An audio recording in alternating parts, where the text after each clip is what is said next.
মরদেহ উদ্ধার করেছে পুলিশ। পরিবারের দাবি শ্বাসরোধ করে হত্যা করা হয়েছে। এ বিষয়ে আরও জানাতে কোতোয়ালি মডেল থানা থেকে যুক্ত হচ্ছেন সহকর্মী খালেদ সাইফুল্লাহ। খালেদ, হত্যার কারণ নিয়ে পুলিশ কি বলছে জানাবেন।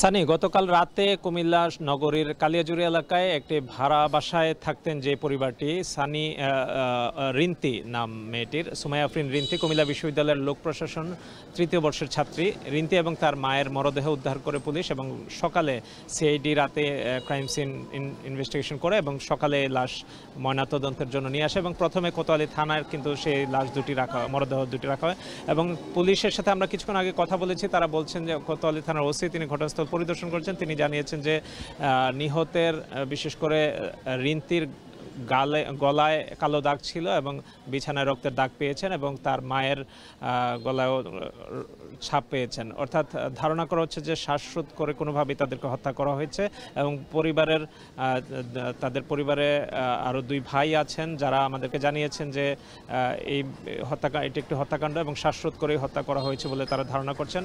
যেহেতু ঘরের দরজা ভিতর এবং বাহির থেকে খোলা ছিল এবং সেখানে ঘরে আসলে আর কোনো পুরুষ লোক তখন ছিল না, তারা দুজনই ছিলেন এবং দুজনকে তারা রাত 11:15টার দিকে নিহত ফাতেমা আক্তারের ছেলে বাসায় গিয়ে কিন্তু তার ছেলে তার মেয়ে সহ তাদেরকে মৃত অবস্থায় দেখতে পান এবং পুলিশকে জানান বিষয়টি। এবং রিন্তি কুমিল্লা বিশ্ববিদ্যালয়ের তৃতীয় বর্ষে পড়ছেন এবং তারা কুমিল্লা শহরের সুজানগর এলাকায় নগরীর আদর্শ সদর এলাকায় তাদের বাড়ি এবং সেখান থেকে তারা এই ভাড়া বাসায় এসেছিলেন বাড়ির সংস্কার কাজের জন্য এবং গত বছর তার রিন্তির বাবা মারা যায় এবং এই বিষয়টি পুলিশ বলছে যে তদন্তাধীন রয়েছে এবং আরও কি কারণে অথবা কি কারণে কেন হত্যাকাণ্ডটির শিকার হলেন তারা, এই বিষয়ে তারা তদন্ত চালিয়ে যাচ্ছেন। এ পর্যন্ত কোতোয়ালি থানার পুলিশ বলছেন যে অন্য কোনো ঘটনা আছে কিনা সে বিষয়টি আসলে তদন্ত সাপেক্ষ বিষয়।